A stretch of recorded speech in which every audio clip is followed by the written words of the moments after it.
Welcome to the Deep Dive, where we crack open the sources you shared and pull out the vital knowledge you need. Today, we're embarking on a pretty deep analysis, really. We are. We're looking at research focused on sustainable growth and organizational design within mission and ministry. Specifically, what allows these movements to not just grow, but to actually multiply and endure over time. Hmm. And we're diving straight into a conviction from the source material that I have to say I found truly sobering. What's that? It's the idea that the single greatest threat to mission today isn't, persecution or lack of funding. It's something the sources call success without continuation. That phrase just captures it perfectly, doesn't it? It's an unsettling picture. It really is. Because you can look at so many churches or organizations today, and they look vibrant on the outside. I mean, they have massive attendance, well-funded programs, their calendars are packed. All the metrics look good. Exactly. But if you look just beneath that impressive facade, the core engine of multiplication, the thing that allows for self-reproduction, it's just quietly stalled. So this is the fundamental problem we're tackling. A community can be incredibly active, buzzing with energy, and still be missionally ineffective. Right. And the reason, which the sources define so clearly, is that it's been engineered, maybe without even realizing it, as a destination. A destination, a place people come to. A place they come to receive, rather than a distribution center, a system that's designed to form people and then release them. That distinction is everything. It is. The intention is good, of course, but the design is flawed for longevity.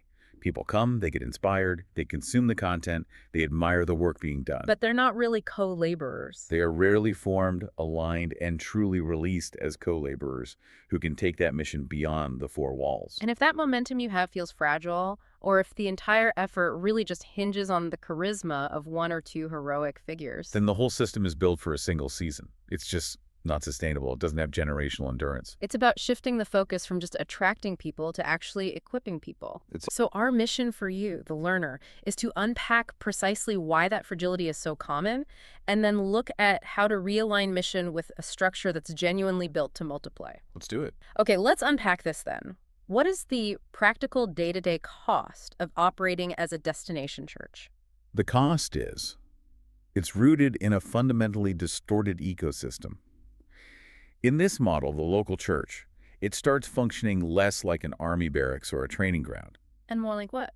more like a greenhouse. Now, a greenhouse is warm, it's protected, and it's fantastic for preserving delicate growth, Yeah. but it's not designed to produce seeds that can be scattered widely and reproduce life in the harsh environment outside those walls. That's a powerful metaphor. So the members, instead of seeing themselves as partners in the mission, they kind of settle into being consumers. Consumers of spiritual goods, inspiration, teaching, highly produced worship experiences, and it all relies on a centralized professional leadership. And this imbalance, it carries a hidden massive cost. It does. The mission becomes fragile.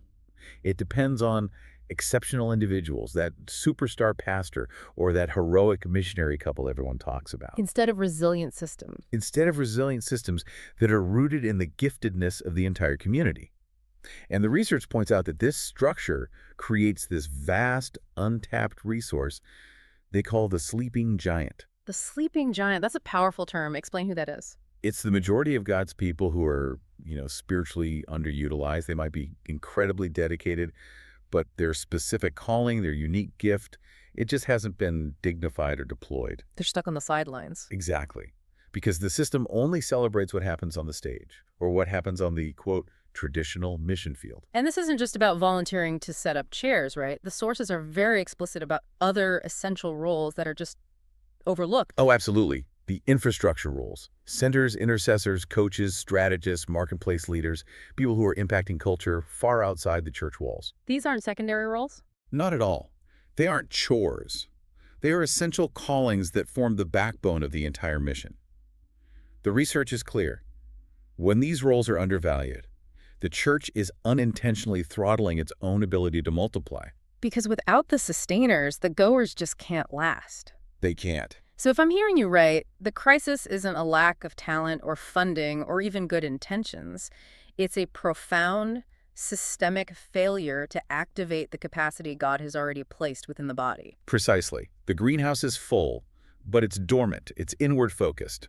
And that brings us directly to the vulnerability that comes from building a movement around heroic obedience. This hero model. We have to challenge our deep cultural reliance on it, which so often operates with these false hierarchies. And by false hierarchies, you mean elevating the visible roles, the speaker, the one who moves overseas, while sidelining everyone else. Everyone who sustains the mission through hidden labor. Absolutely. Yeah. And the research gives us a strong biblical countermodel against this kind of spiritual celebrity. I mean, look at the figures we often idolize as lone heroes. Moses collapses under the strain of solitary leadership. Elijah, right after his greatest victory, he just burns out and runs away. And even Paul. Even Paul, the greatest apostle, was insistent that the gospel advanced through sophisticated teams and interdependent networks, never as a lone agent. Okay, here's where it gets really interesting for me. Because the source material, it defines the cost of that frontline supremacy. That idea that only the visible fighters are valuable. It defines the cost as brutal. It is brutal. Yeah. And it makes the entire mission fragile. The sources use a striking phrase suggesting that churches often burn missionaries as fuel. Burn them as fuel. Wow. Think about that. It means we're extracting their stories, their energy, their results, all for fundraising and inspiration back home. But without building the systems to support them. Without establishing reciprocal systems of shared ownership and deep, sustained care.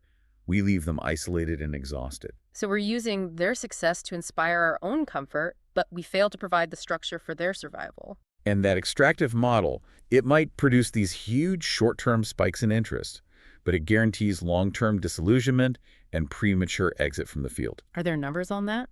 The statistics are horrifying.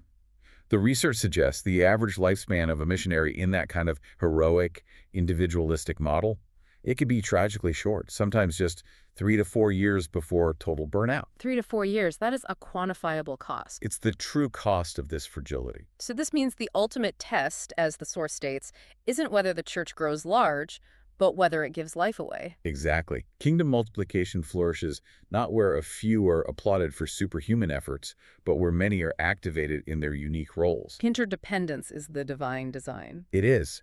It's the design for resilience. It means every act of obedience is essential infrastructure, your hidden faithfulness. The person praying consistently for a city they've never seen. Or the person giving sacrificially, the person who hosts a team. That unseen labor is the very foundation that allows the goer to go and the movement to be resilient across decades. Okay, let's transition. Because this hero culture can lead to another subtle yet deadly trap, relying too heavily on our own metrics and our own strategies. This is the critical danger of what the sources call functional atheism. And I want to be clear about that term. It's not about what you say you believe. No, it's not about outright denial of God. It's the quiet, practical assumption that God is ultimately optional because our ingenuity, our 5-year plans, our strategies, they're sufficient. We risk exchanging obedience for optimization. That's the perfect phrase for it. We stop asking, what is God calling us to do? And we start asking, what's the most efficient, scalable way to get the biggest number? And we start measuring what's visible and scalable, attendance, budget, activity, instead of what's obedient and hidden. Right, like depth of formation, prayer coverage, character. And the sources outline how this leads to 2 equally dysfunctional extremes. Okay, what are the 2 extremes? First, you get over-control. This is where meticulous planning and process, they just replace genuine dependence on God. Strategy becomes a total replacement for prayer. So the 5-year plan is so rigid that there's no room for the Spirit to redirect. None. You're running a human corporation with a divine flavor. And the second extreme. That's under structure. This is where spirituality substitutes for responsibility. Faith becomes an excuse for being negligent or just reckless. The team that says, we don't need to manage finances responsibly because we're walking by faith.